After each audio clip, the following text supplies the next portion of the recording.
I watch a lot of movies, probably 2 to 3 a week average. And watching that many movies, you can imagine that they're not all masterpieces like the 1999 Beowulf.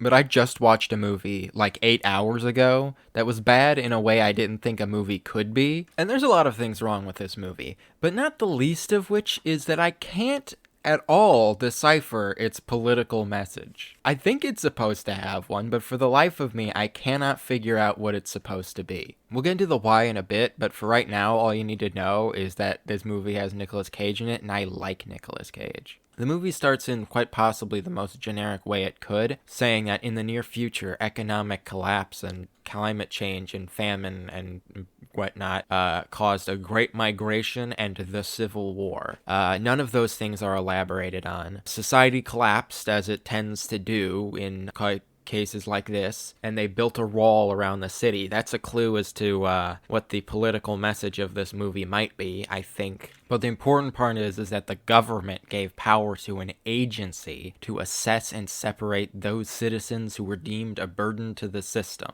And the agency is called the Humanity Bureau. We get a shot of this billboard, and you can already tell what the twist of the movie is. But don't worry, because if you can't, you will the next time they bring it up. You know, in the intro, they say that climate change destroyed most of the Earth, and that they make a big deal later in the movie about, oh, no plants grow, there's no trees, there's no lakes anymore. Yet they seem to be surrounded by perfectly healthy trees. They're just brown. We get an excellent CGI shot of Nick Cage driving. He starts recording something on his hologram phone. You know, why in movies, like futuristic movies, do they always have like a hologram phone? Like, do normal phones not work? They need to be a hologram? Nicolas Cage pulls into a motel, murdering a poor defenseless tumbleweed in the process. In the lobby, they're watching an ad for the death camp, or we don't know what it is yet. Nick tells him that he's already exhausted all of his welfare, and he doesn't have a job, so he's gonna have to be deported to New Eden. New Eden is such a dumb plot point in this movie, because, like, the whole world is desolate, and there's no food or water, but for some reason, the Humanity Bureau's plan to get people to go here was like, this is a perfect place with food and water. Where do they think people are going to think the food and water comes from? No one would believe this. Another hint as to this movie's political message is that this guy insists that he is a free American with the right to not have to be deported. But Nick says that he's got to be resettled, so he goes into his bedroom and grabs a shotgun and blasts the door, hoping to hit Nick Cage, and then he blasts the owner of the motel, and then Nicolas Cage blasts him. And while these old men are blasting on each other, the older guy says that he used to be the governor of Colorado, and now he's all destitute and whatnot, and there's a picture of him eating with Donald Trump. He also says he knows the truth about New Eden, but Nicolas Cage doesn't know what he's talking about. Nick goes back to his apartment to talk to this bald guy, who's the bad guy of the movie, in case you couldn't tell, because he's bald and he's tall and he kind of looks nefarious. And the bald guy is indifferent to the fact that Nicolas Cage killed someone, but Nicolas Cage is all torn up about it. Nicolas Cage talks about how he used to go up north with his mother to fish when he was a child. That comes up repeatedly, and they talk about how bad things are and how you can't get to Canada because Canada is a wasteland, or the land in between America and Canada is a wasteland, something along those lines. Pretty much everything they talk about in the scene comes up repeatedly in the movie, so if you miss anything during this scene, don't worry, because they will bring it up again. After this apartment scene, it plays quite possibly the worst song I've ever heard in a movie.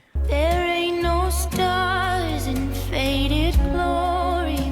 And when that finally ends, Nick Cage pulls up to a farmhouse. He looks mournfully at some pictures, but then pulls up his dumb phone and says that this is his first time ever being here. But I think that's not true. We see inside the farmhouse, there is a mother and a son, and she's looking out the window at the Nicolas Cage, and the kid is a terrible actor, but the mom isn't much better. She gives Nick some lemonade, but he doesn't want to drink it because it's disgusting. The kid asks to see Nick's gun, and he gives it to him for some reason.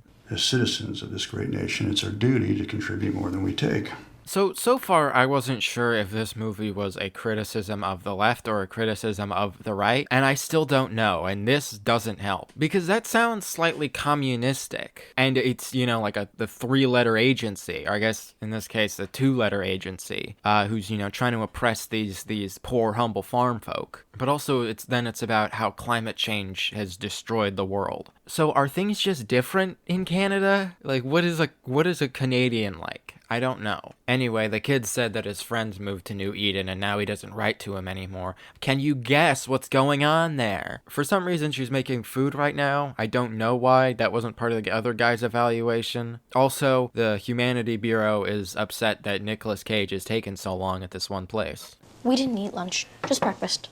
Who eats breakfast but not lunch? If you're gonna eat one, you would always eat lunch. Anyway, the review didn't go well, and Nicolas Cage tells him that they gotta go. She's like, but he has a recital. And Nicolas Cage tells him that doesn't fucking matter, they gotta go anyway. And the fucking kid falls off a roof trying to put a bird back in its nest. Why is Nick doing chest compressions now? Why are they treating him like he's choking? Nicolas Cage has a dream about fishing, in case you didn't hear it the first time. If you didn't see it this time, it will come up maybe upwards of 300,000 more times in the movie, so you have plenty of opportunities to know that he likes fishing. And he decides to extend their stay here a little while so that he can do his recital. We also get a flashback to when Nick shot that guy, and we find out that he took a little piece of paper from his pocket. We see him going to all these places and getting all these clues, and it leads him to an elevator. And he tells Nicolas Cage the truth. And I'm sure that this strange man he met in an elevator will definitely be the perfect source to get the truth from. Anyway, he gives him a hard drive. Nicolas Cage plugs it into his dumb fucking holograph phone, and he sees something, but it doesn't show us what he sees. But he says, "What have we done?" I don't know, Nick. What have you done? I, as an audience member, don't know. Maybe they should have spent a little bit more time on communicating the political message of this movie and less time on fishing and trying to act like the fact that New Eden is a death camp or whatever it is a surprise. Anyway, this video is going to be like an hour long if I don't start speeding this up, and I'm not sure if it's supposed to be ironic or just stupid, but they're singing about America, but America is what's trying to kill them. This movie was made in Canada, in case you couldn't tell. He's not even good at saying the Pledge of Allegiance. Nick goes back to their farmhouse with them for some reason, but he sees some bureau cars headed their way. But bad guy is already in the house somehow. The kid shoots him in the eye, they have a generic fight scene, and then they escape. They go to a gas station to try to get gas, but there's no gas, so they just rob the gas station guy. He gives them the gas because Nicolas Cage tells him he's a good family man, even though that is objectively not true. And then the Amazing Grace recital plays over this gas station guy for some reason sacrificing himself for Nick Cage and the gang. The bad guy meets with another random bureau guy, and he says a bunch of stuff. He talks of subversives and how the people don't believe America is a democracy anymore. He says those they've deemed expendable need to believe there is a better life for them. I have no idea what all of this is supposed to conclude. I don't know, maybe it's just in general libertarianism, the government is bad. The guy opens a big box of ash, and big surprise, they were killing the people at New Eden, who would have guessed. Even though Nick Cage doesn't believe that there's any life left, he still for some reason believes that this lake still exists, so he says that's where we're going to Canada. Every movie made by Canadians is about how Americans need to escape the tyranny of America to get to Canada. Nick trades his car with this lady, she gives him a different car and a picture of herself to give to some Germans up ahead who will help them get to Canada. Bad guy interrogates the elevator man, he threatens his family, but when he's done interrogating him, we find out that he actually already killed his family. For some reason, they're driving like this, and they get ambushed by Germans. The German guy says he was on vacation with his family, but then things didn't go well. Never specify what that means, so now he's stuck in America. He says some environmentalist shit that just further confuses me what this movie's message is supposed to be. The German guy for some reason waits all day to tell them that there's radiation and gives them a Geiger counter, and the kid has already ingratiated himself, like he's already getting face paint and talking with these random guys. Also, Nick Cage gave the kid a rabbit's foot. The German guy gives him iodine and tells them to take it when they see the cooling towers. Glock 18.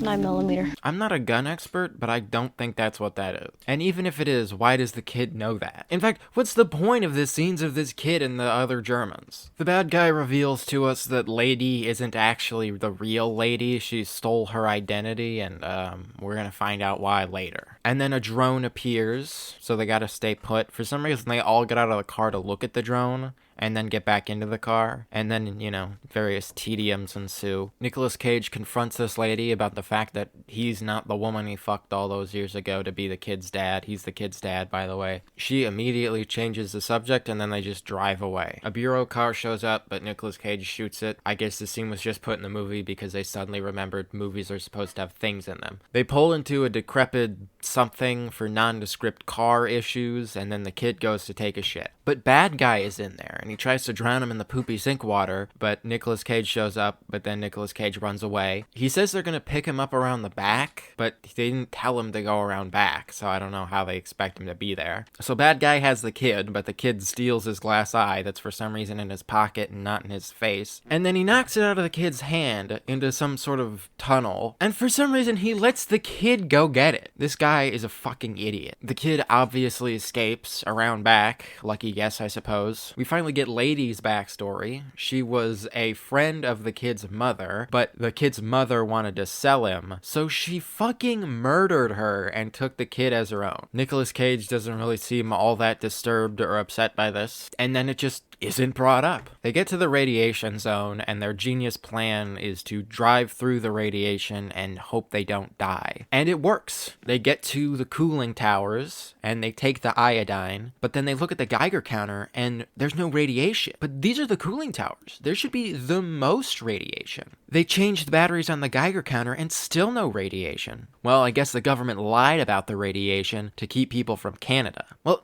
except for the fact that there was radiation. So, where did it go? The bad guy laments about how evil he is. This adds nothing. And then they get to Canada, and they're all so excited about the green trees. I mean, there were trees back in Nevada, but they were brown. And then their car breaks down because it can't be a movie without a non-specific car malfunction. And then bad guy materializes, and instead of running into the forest that's right next to them, they decide to run further down the road. Unsurprisingly, they get captured, and bad guy offers to redeem Nicolas Cage's reputation if he just returns the evil hard drive. But then Nick locks hands with his murderer that he just met. So the bad guy fucking shoots her, which, to give credit to this movie, I didn't expect to happen. Nick says he can give him the hard drive if he just lets the kid go. For some reason, he agrees to this. So the kid runs away, and Nick gives him the hard drive, but unfucking surprisingly, it's the wrong hard drive. It doesn't have anything on it. And so the dumbest fucking idiot in movie history shoots Nicolas Cage, and then the kid comes back for some reason, I guess to throw rocks at the bad guy, because he's an idiot. And instead of shooting the kid and taking the hard drive off of him, which, I mean, he has to have it on him somewhere. He just kind of wrangles with him for a little bit. And then we get a Deus Ex Prima Natio as this First Nation shoots all the bad guys. You can find me.